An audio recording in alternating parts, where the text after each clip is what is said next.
What वृक्ष में फूल दुर्लभ है, स्वाति नक्षत्र में मेघ का जल दुर्लभ है, संसार में मनुष्य का जन्म दुर्लभ है।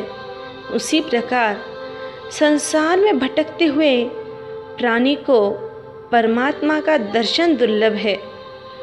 महान पुण्य के उदय से इस विराट विश्व में भटकते हुए प्राणी को मानव देह की प्राप्ति होती है। मानव देह की सफलता सार्थकता भी वितराग शासन की सच्ची पहचान प्राप्त कर उस वितराग परमात्मा की आज्ञा अनुसार जीवन जीने में ही रही हुई है। मात्र भौतिक संपत्ति की प्राप्ति और क्षणिक भोग सुखों के पीछे मानव भव की अमूल्य क्षणों को नष्ट कर देना कोई बुद्धिमत्ता नहीं है। समुद्र की तरंगे धन के समान चपल है, यौवन नदी के वेग समान है और मनुष्य जीवन जल बिंदु के समान चंचल है। धन, यौवन और जीवन की क्षण भंगुरता को जानने के बाद भी जो व्यक्ति प्रमाद के वशीभूत होकर इन्हें व्यर्थ खो देता है वह केवल अज्ञानता ही है। धन की सफलता है दान में, यौवन की सफलता है शील पालन में और जीवन की सफलता है जिनाज्ञा अनुसार चरित्र पालन में।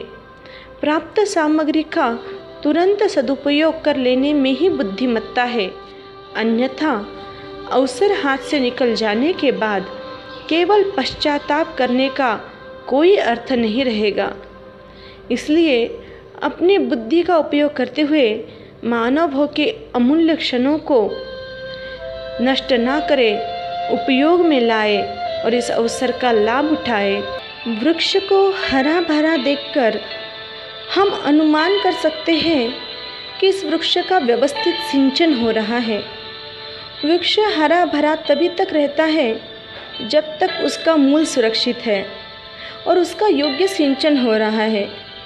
बस इसी प्रकार जब तक पुण्य कर्म का सिंचन चालू रहता है तभी तक आत्मा इस संसार में सुखानुभूति करती है और जिस दिन से पुण्य कर्म छोड़ देती है तभी सुख का वह हरा भरा वृक्ष मुरझाने लग जाता है। अतः अपने जीवन में सुकृत के जल से सदैव सिंचन करते रहे। सुख का वृक्ष हरा भरा रहे बिना नहीं रहेगा। दान द्वारा धन की मूर्छा के संस्कार तोड़ने का लक्ष्य होना चाहिए। शील पालन के साथ विषयों की मूर्छा दूर करने का लक्ष्य होना चाहिए।